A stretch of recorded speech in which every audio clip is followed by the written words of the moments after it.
I found out my wife and her lover are going to Hawaii, planted fake documents on them, and tipped off police. Now they face a $250,000 fine. She ended up with 5 years in prison and he got 15. That morning was pure chaos. Our alarm clock didn't go off because of a power outage overnight, and we were rushing around like mad. My wife was in more of a hurry than I was since her day starts earlier, while my job doesn't begin until 9 a.m., and it's only a 15-minute drive from our house. Usually, before heading to work, my wife checks her email. But in the rush, she left her computer on. As I was about to shut it down, an email caught my eye. The subject line said, "Aloha to a great time." My curiosity got the better of me and I clicked on it. That's when I found out she was planning a getaway to Hawaii with another man, while I was supposed to be away on a business trip. The shock of it hit me like a truck. Let me back up a little. My wife, Kathy, and I were set up by mutual friends about 12 years ago. They thought we were a great match because we both shared a love for fitness and living a healthy lifestyle. Kathy worked as a yoga instructor and personal trainer, while I climbed the ranks in marketing at a mid-sized company, aiming to grow my career. I've always been into outdoor activities, hiking, mountain biking, running, you name it. We shared a lot of hobbies and looked like the perfect couple.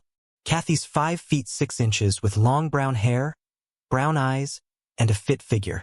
I'm 6 feet 3 inches, with blonde hair, blue eyes, and an athletic build. Was it love at first sight? No, not really. We were friends first, and over time, it blossomed into something more. After a couple of years, we got married, and I thought we were happy.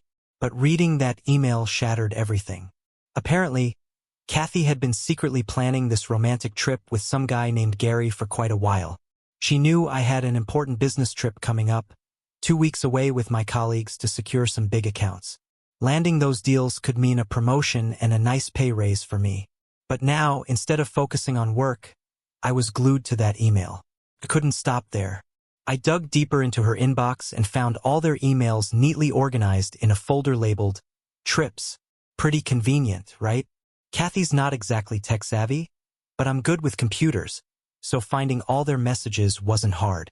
It was clear she'd been seeing this guy for the past 6 months, but I couldn't wrap my head around why. There hadn't been any obvious signs that she was unhappy. Our sex life was good, and we enjoyed spending time together. So what drove her into the arms of another man? My mind was racing, but I had to head to work.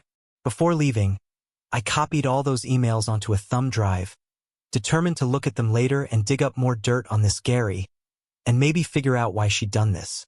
After shutting down her computer, I rushed out the door, consumed with thoughts of her and him. As the shock of her betrayal started to wear off, I felt something darker bubbling up.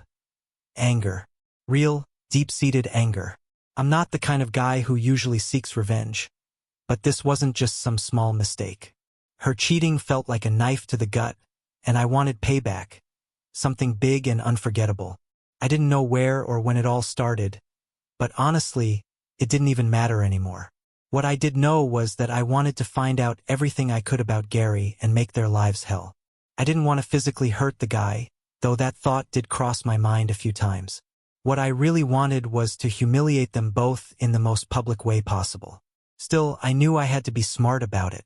With 6 weeks until her big trip, I had time to plan. So, I closed the door to my office, sat down and started thinking. I needed more info on Gary and details about their trip. Then a bold idea hit me. I knew exactly how I could wreck their plans and expose the affair, leaving her with no way to deny it. Throughout the day, I somehow managed to get some work done, but my mind kept circling back to my plan. When it was time to leave, I stayed late, sitting in my office for over an hour, scribbling down ideas and listing out what I needed to do. I also took a hard look at the risks. If things went south, this could blow up in my face, possibly even land me in jail. But I was willing to take that gamble. To pull this off, I needed more information on Gary, and that meant getting back into Kathy's email and computer. I thought about downloading some password cracking software, but I knew that could leave a digital trail and I couldn't risk getting caught. If I wanted to stay off the radar, I'd have to be careful, no trace back to me. Over the next few days, I started putting my plan into action. I bought a couple of disposable phones from different stores, paid in cash, and even picked up a cheap laptop that I could use at coffee shops or places with free Wi-Fi. That way, none of my actions could be traced back to my home or office. I also bought some wireless cameras and bugs to place around the house. My stomach turned at the idea of catching them in our bed, but I needed evidence.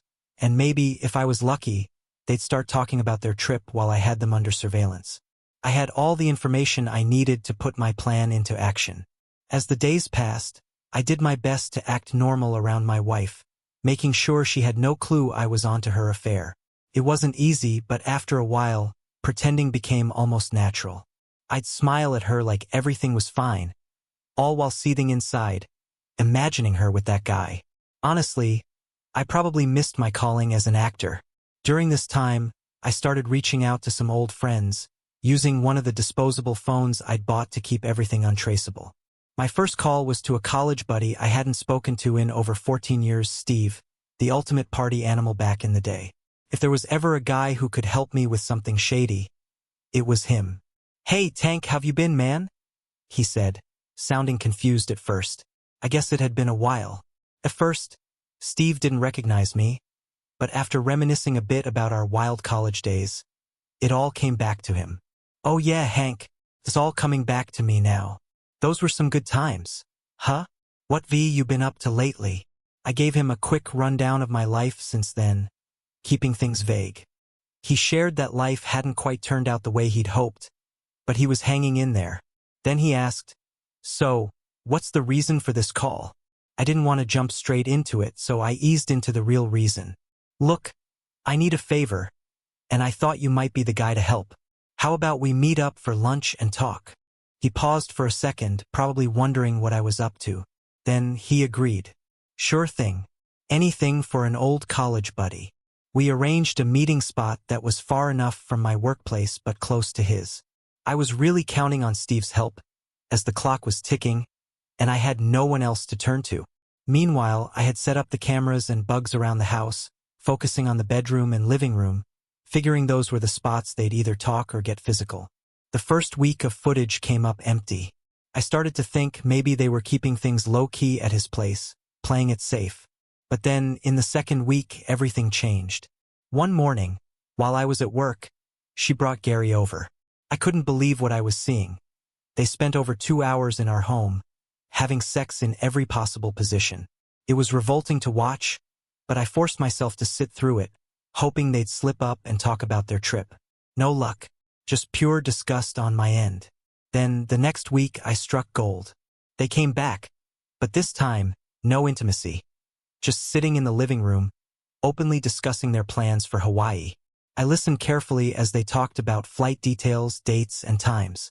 The excitement in my wife's voice was unbearable. They were planning their little getaway, completely clueless that I was listening to every word. By this point, my anger had reached a boiling point. Part of me even considered doing something drastic to both of them, but I quickly pushed that idea aside. I didn't want them dead. I wanted them to suffer. I wanted their humiliation to be long and painful. This revenge had to be methodical, and it had to ruin them both.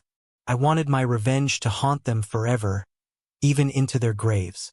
I imagined a future where my soon-to-be ex-wife, old and gray, lay on her deathbed.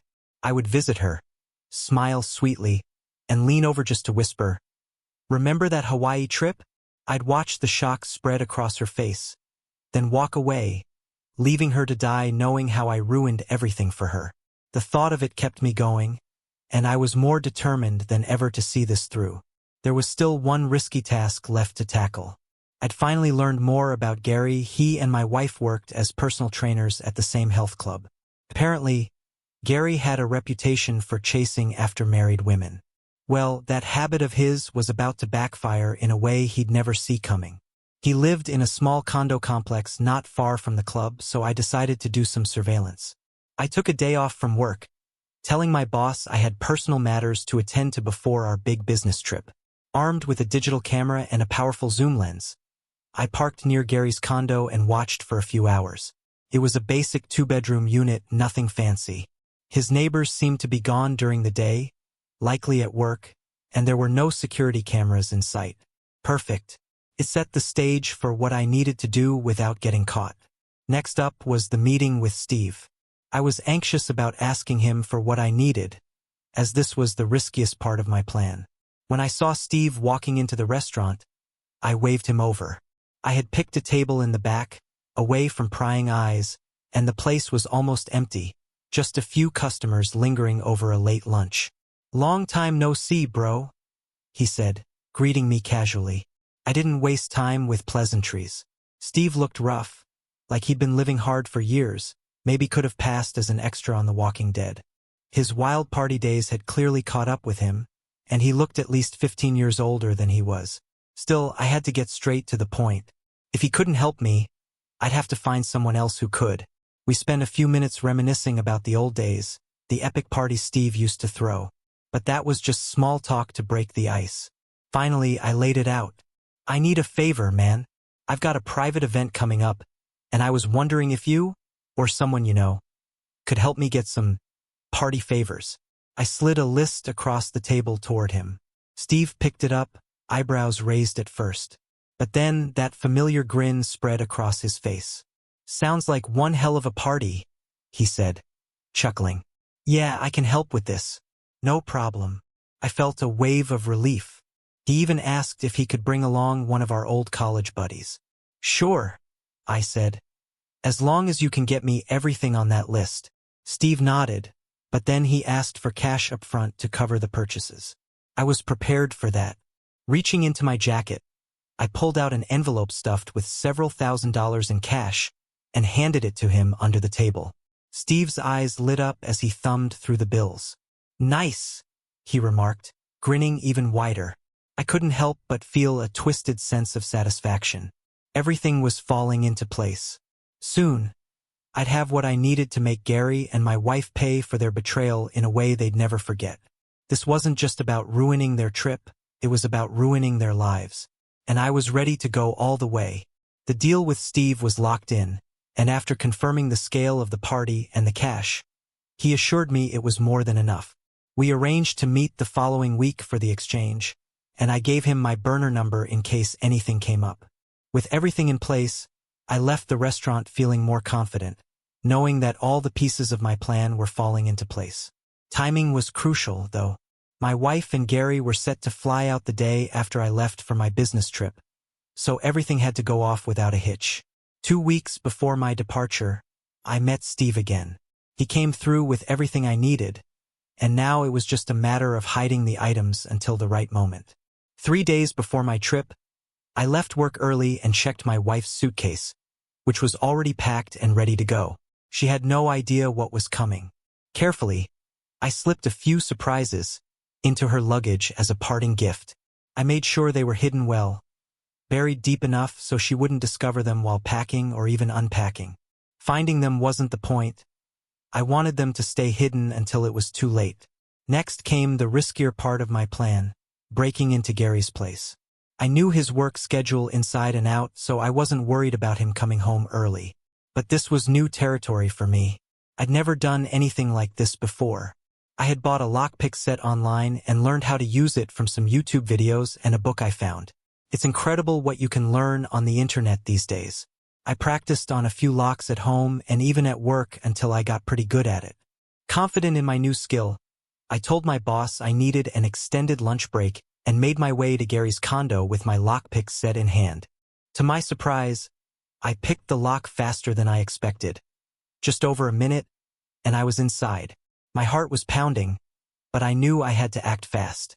Wearing latex gloves, I headed straight to his bedroom, where I found his suitcase already packed for the trip. Just like with my wife's bag, I slipped a few gifts into his luggage. Hidden so well, they wouldn't be discovered until it was too late. Then I moved on to the kitchen. I found a can of coffee, dumped it into a mixing bowl, and carefully placed some packets at the bottom of the empty can before refilling it with the coffee. Everything went back exactly as I found it. No trace I had been there. Satisfied, I left Gary's place and headed home, my adrenaline still buzzing.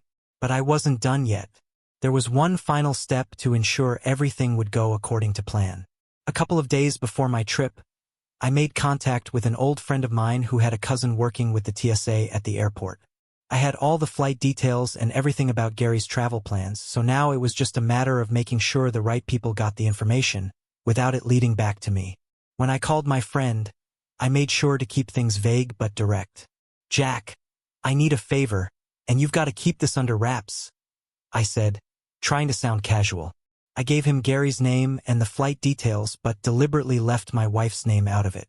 No need to drag her into this directly, at least not yet. Jack didn't ask too many questions and agreed to pass the information to his cousin discreetly. With that final piece in motion, everything was set. Now, all I had to do was wait for the day they'd walk straight into the trap I had laid. I made sure to cover my tracks completely by removing all the cameras and bugs from the house, so there was no trace of my surveillance. I even left a few more surprises in Kathy's car, just to add to her troubles when everything went down. The day before my trip, I decided to have a little fun at her expense. When I got home from work, I sat down and acted upset, putting on my best troubled expression. As expected, my wife noticed right away and asked, "What's wrong?" With a sigh, I replied, "Something went down at work today. The clients we were supposed to meet pulled the plug on the meetings, so now it looks like I won't be flying out after all. The company's missing out on a big opportunity to grow." The look of shock and worry on her face was priceless. I realized right then that she'd been banking on me being out of the way so she and Gary could have their little Hawaiian getaway. "Can't they still send you?" she asked, trying to sound concerned. "Maybe you can smooth things over with the clients. You and your team have put in so much work. It'd be a shame for it to go to waste." Her attempt to guilt-trip me only fueled my anger. How could she talk about shame when she clearly had none? Her and Gary's day of reckoning was coming, and fast. I couldn't resist a chuckle. "Just kidding, honey. The trip's still on, no worries." Relief washed over her face, and she let out a nervous laugh. "You had me going there for a second," she said with a grin. "Yeah, I'm all packed. Just need to throw a few last things into my carry-on," I replied, playing along. "You won't miss me too much while I'm away, will you? Got any plans? Maybe a girls' night out?" She shook her head. "Nah, nothing like that. I'll just be here waiting for my dear hubby to come back." The irony of her words almost made me burst out laughing, but I was too angry to find it funny. The next day, she drove me to the airport, and I made sure to give her a long, passionate kiss goodbye. My hands caressed her face, and I savored the moment, knowing it would be the last kiss I'd ever give her. I wanted it to stick in her mind forever. After that, I joined my colleagues and we boarded the flight. The ride was smooth, and once we landed and checked into the hotel, I called home using the hotel room phone. No one picked up, so I left a message. "Honey, I did something dumb. I left my phone in the cab. I won't be able to call you until I either get it back or get a new one. If you need me, just leave a message at the front desk, and I'll get back to you later." Of course, I hadn't actually lost my phone. I just needed an excuse to avoid talking to her. The next day, I turned my phone off completely during the meetings. No distractions, no interruptions. I was free to focus on the job without her or Gary on my mind. After the meetings, I checked in at the hotel room and found no messages. When I turned my phone back on, there were no missed calls, no texts from my wife. That could only mean one thing: they must have made it through airport security, or at least they thought they had. It was only a matter of time before everything came crashing down on them. The following day, the meetings went even better than expected, but I couldn't help but think about what was happening back home. Were they still clueless, or had things already started to unravel? Either way, their perfect little trip was about to turn into a nightmare. We returned to the hotel early after a successful day, and I found several messages waiting for me on the room's phone. One was from my wife, another from her father, and the last one, a message that made me smile, was from a DEA agent. Curious, I also checked my cell phone and saw a bunch of missed calls and messages. First, I decided to listen to the hotel phone messages. The first message was from my wife, and she was sobbing uncontrollably. "Baby, it's me.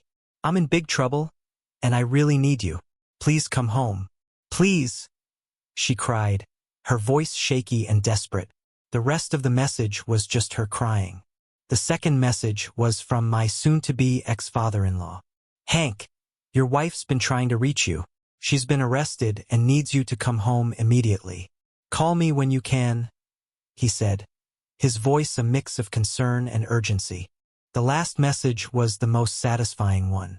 It was from a DEA agent named DeFranco. He introduced himself and explained that he wanted to talk about my wife's arrest on drug charges. He left his contact info and some details, and I couldn't stop smiling. Everything had gone perfectly. Still, I knew I had to play this smart. I couldn't let my colleagues see how thrilled I was. The next morning, I put on my best shocked husband act. I contacted my boss and told him I had a serious family emergency to handle. I didn't give him any specifics, just that I needed to leave the meetings for a bit. He agreed, but reminded me how important it was to return soon to finalize the deals with our clients. I reassured him I'd be back as quickly as possible and caught the first flight home. After landing, I called my father-in-law, keeping up the act. What's going on? I got your message, but this doesn't make any sense. Kathy arrested on drug charges? She doesn't do drugs. Did this happen at the health club? I asked, pretending to be confused, but I knew exactly where it had gone down. He sighed, clearly embarrassed. No, it happened at the airport. She was traveling with a friend to Hawaii, and they got stopped at security. They found, some illegal things on her and the person she was with. I pretended to be stunned. Wait a second, just hold on. Kathy told me she didn't have any plans. Who was this friend she was traveling with? Was it one of her girlfriends? Did one of them talk her into this mess? Her father hesitated. I could tell he was struggling to find the right words. I know it was with someone else. But Hank, what's important here is that she's in trouble, and she needs your help. She loves you, and I know you love her too. I cut him off, playing my part perfectly. What aren't you telling me, Dad? Who was she traveling with? I yelled into the phone, feigning outrage. Even though I was relishing the moment, there was silence on the other end. Then, after what felt like an eternity, he cleared his throat and said quietly, she was traveling with a man. His name's Gary something. He's been arrested too. I let that sink in for a moment, savoring it. Then I interrupted again, raising my voice. So you're telling me my wife, your daughter, was traveling with another man, Gary? And they both got arrested together. She was flying off to Hawaii with another man while I'm out busting my back to make a living, and she gets busted for pills? Is that what you're telling me? I demanded, my voice full of fake disbelief. Yes, I'm afraid that's exactly what I'm telling you, her father responded, clearly ashamed. I took a long pause, pretending to process the situation. All right, I need to talk to her lawyer, then this DEA agent, and after that I'll talk to her.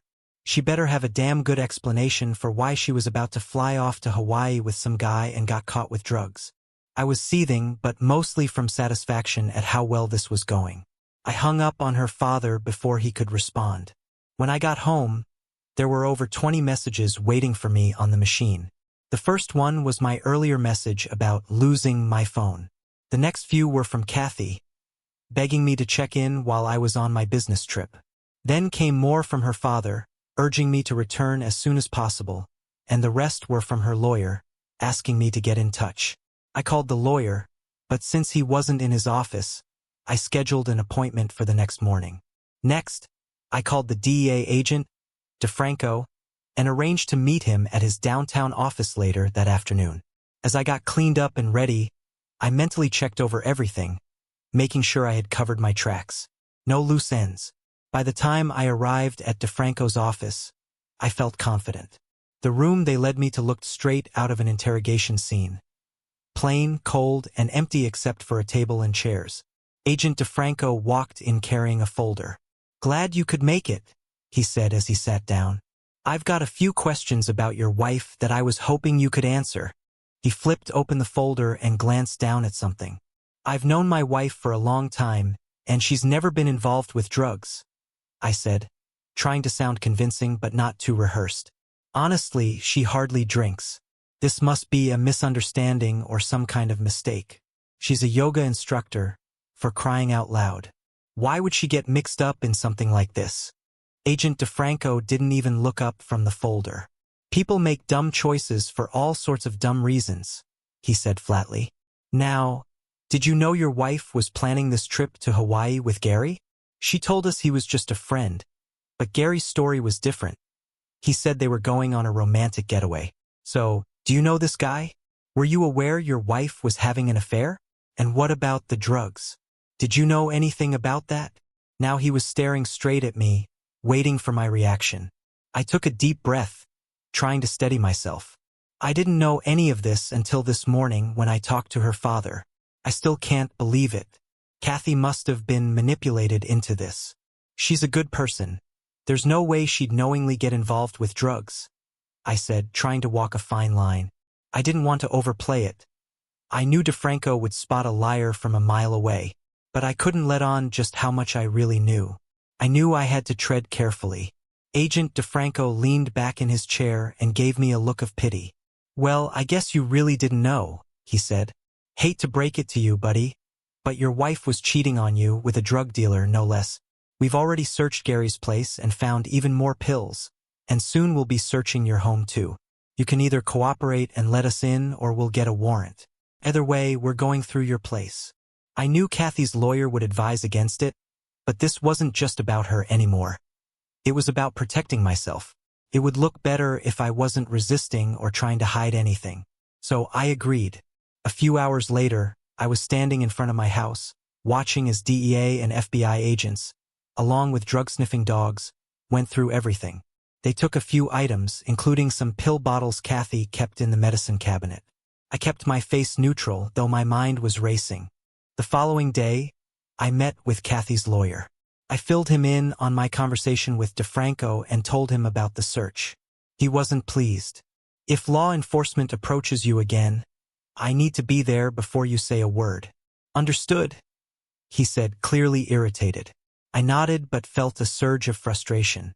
Look, I want to know everything that led to my wife's arrest. All I know is that she was about to fly to Hawaii with this guy Gary. If either of you wants my help, you'd better start explaining how this all happened. Do I make myself clear? The lawyer was stone-faced. I can't discuss your wife's case with you.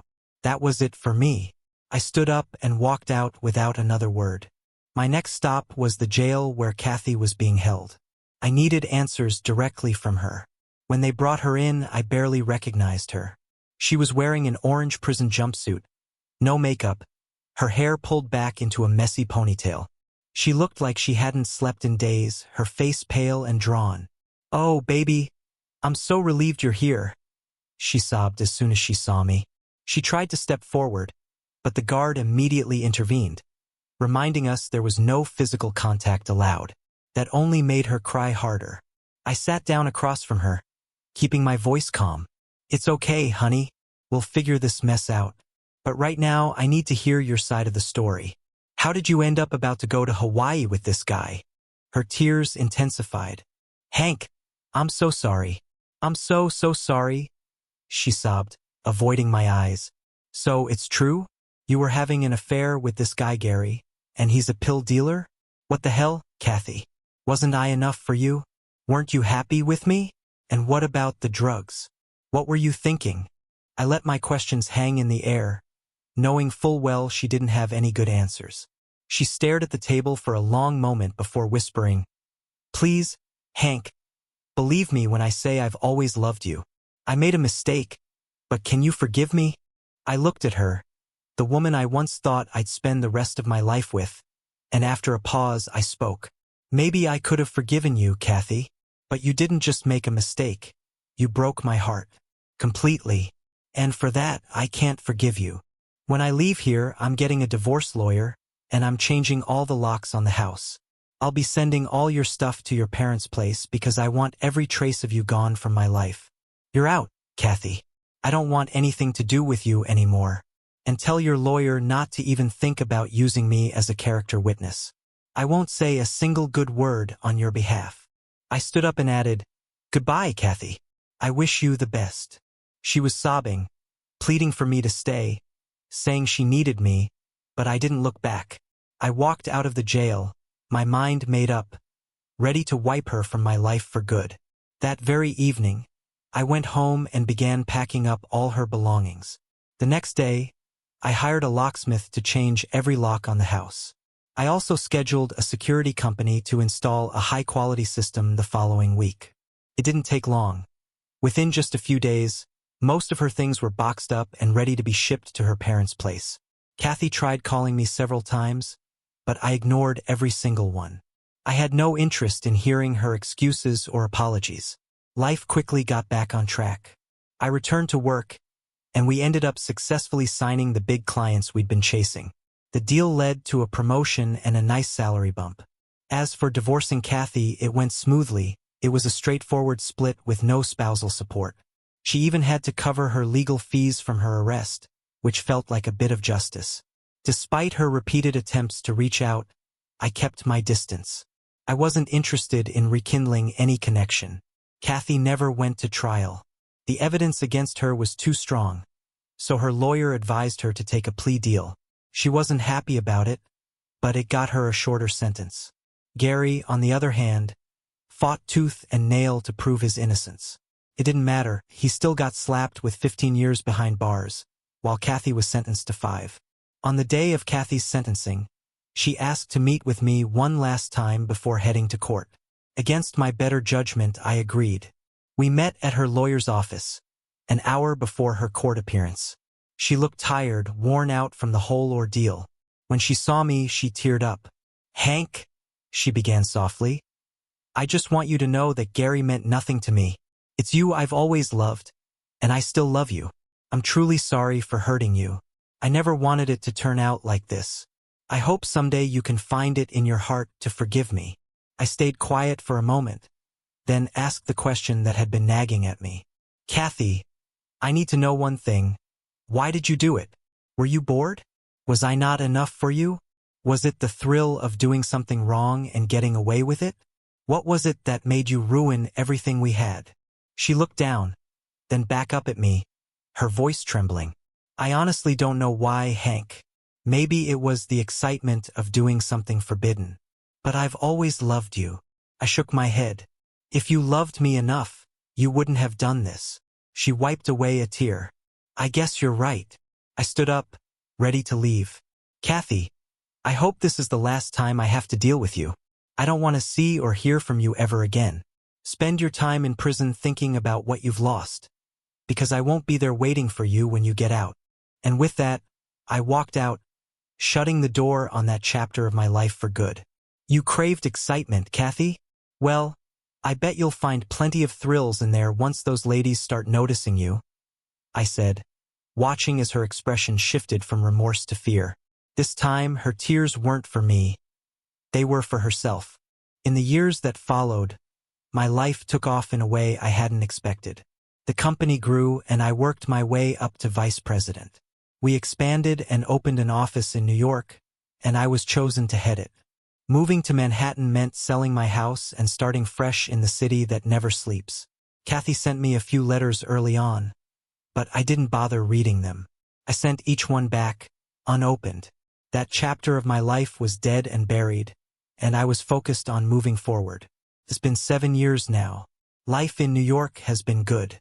I'm still single, enjoying the dating scene, meeting different women every few months, but never settling down.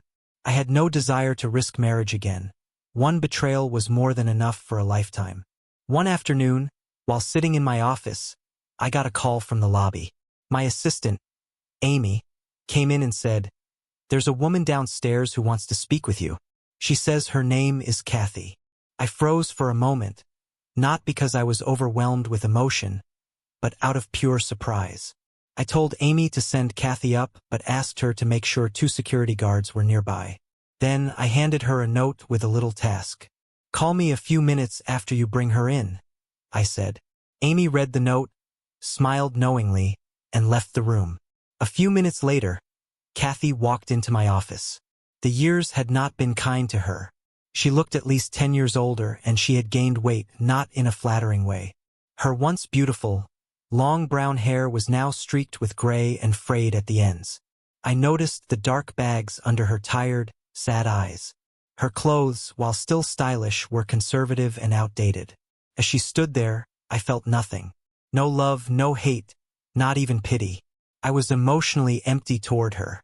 "So, Kathy," I said calmly, "what brings you here?" "Hank, I was hoping we could talk," she began, her voice fragile. "I feel like I owe you an explanation for everything that happened. I swear I had no idea about the drugs. I still don't know how they ended up in my bag. Gary must have snuck them in without me knowing. I'm not into drugs. I've never touched that stuff. Please, I'm begging you to believe me." I leaned back in my chair, staring at her coldly. "Kathy, you destroyed our marriage for a fling and turned our whole relationship into a lie. Why should I trust a single word you say now? Why did you track me down just to feed me another lie?" She looked desperate. "You don't get it. I love you. I still do. I've always loved you, Hank. I want us to be together again. I want to make things right." Just then, my desk phone rang. I didn't miss a beat and pressed the speaker button. "Yes, Amy, what's up?" I said. "Stacy called to confirm that you should get 4 tickets for the opening since her parents are coming into town and they'd like to meet you," Amy said smoothly. "Great," I replied. "Let her know I'll buy 4 tickets. And find out where her parents are staying. I want to send her mother a gift." As I spoke, I watched Kathy's face fall. The realization that I'd moved on, that I was dating someone else, hit her hard. She looked down at her hands, and for the first time, I saw the defeat in her eyes. After I hung up, I looked back at her. "Kathy, whatever we had is long gone. You made sure of that. I hope you find whatever it is you're looking for, but it's not here. It never will be. I'll send her a dozen roses." I ended the call and turned my attention back to Kathy, who was now on the verge of tears. "Who's Stacy?" she asked, her voice barely above a whisper. "Oh, she's just someone I've been seeing lately," I replied, keeping my tone casual. "But you're not here to talk about my dating life. You said you still have feelings for me, and while I appreciate that, I want to make something very clear. I don't feel the same way about you anymore." I leaned forward slightly. "When your dad told me about your arrest and your plans to go to Hawaii with Gary, your affair came to light. That was the moment I was done with our relationship, Kathy. There's nothing left to talk about. Now, please leave, and I don't want to see you again. Do you understand?" She sniffled, her tears flowing silently, but she tried one more time. "Hank, I swear, I had nothing to do with those pills. I was framed." I shook my head, tired of hearing the same excuses. "Enough with the lies, Kathy. You cheated on me and you're still lying now. I've had enough. Please leave and don't come back. I've already informed security that if you show up again, you'll be arrested. Do you understand?" She nodded, still crying quietly, knowing there was nothing left to say. I stood up and escorted her to the door, where the security guards were waiting to lead her out. I watched as they escorted her down the hallway, her head hanging low. A moment later, Amy came in, glancing toward the door Kathy had just left through. "What was that all about?" I let out a long breath, feeling a weight lift off my shoulders. "That was just me saying goodbye to a chapter of my life.